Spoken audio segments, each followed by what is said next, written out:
Bon, le comité de conjoncture n'a pas vocation à décider.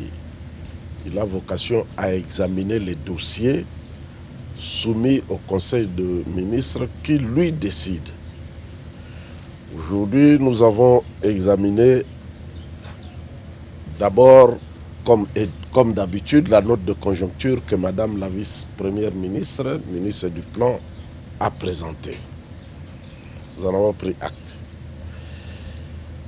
Ensuite, nous avons examiné tous les contours de l'accident qui a endeuillé le pays sur la route de Matadi au niveau de Mazangungu.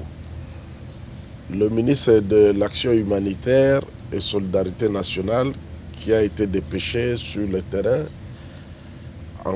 qui a accompagné d'ailleurs le chef de l'État, a fait rapport.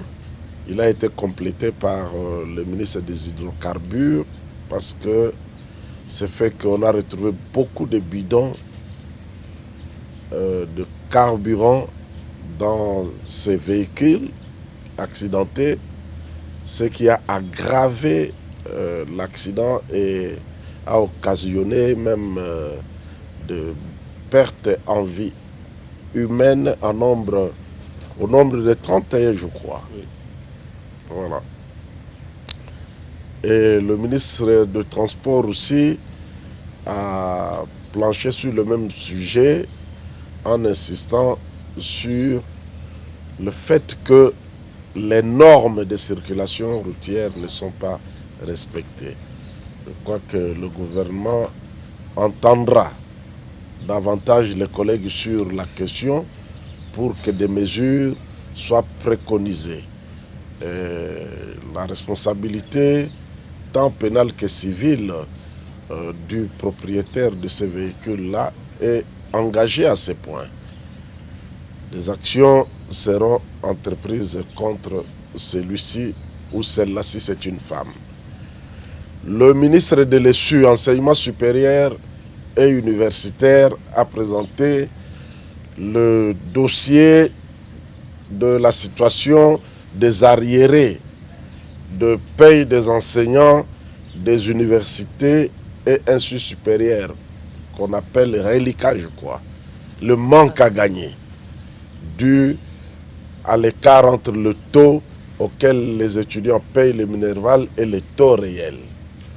Le comité de conjoncture a examiné tous les contours de la question et va proposer des solutions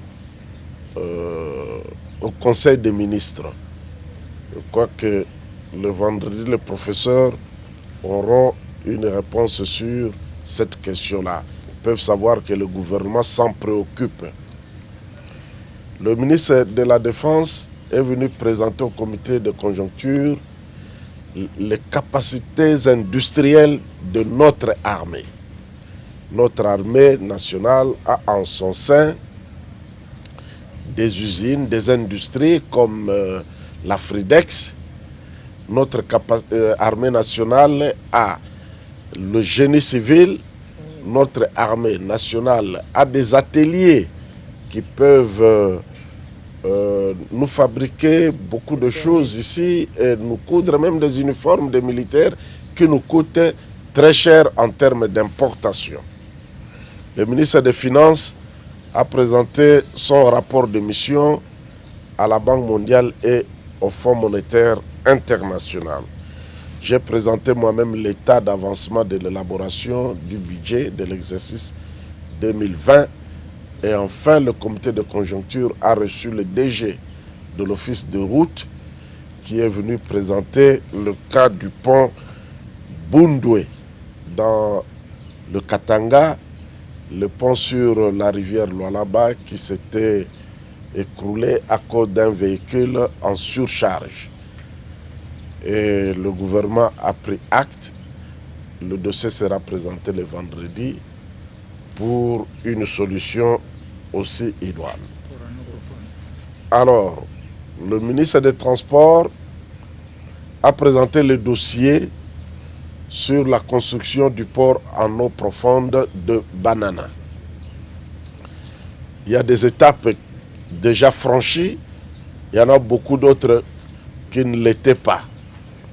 Et je crois qu'ensemble avec le ministre du portefeuille et aussi celui des affaires foncières, ils vont très rapidement faire aboutir ce dossier pour que les travaux commencent enfin.